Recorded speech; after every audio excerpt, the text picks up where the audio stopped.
দেশব্যাপী কর্মসূচির অংশ হিসেবে কুষ্টিয়ার খোকসায় যথাযোগ্য মর্যাদায় জুলাই গণঅভ্যুত্থান দিবস উদযাপন করা হয়েছে।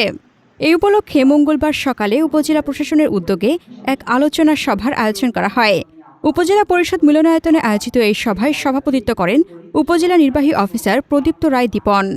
আলোচনা সভায় জুলাই গণঅভ্যুত্থানের তাৎপর্য ও দেশের ইতিহাসে এর গুরুত্ব তুলে ধরে বক্তব্য রাখেন খোকসা পৌর প্রশাসক ও সহকারী কমিশনার রেশমা খাতুন এবং খোকসা থানার অফিসার ইনচার্জ শেখ মইনুল ইসলাম।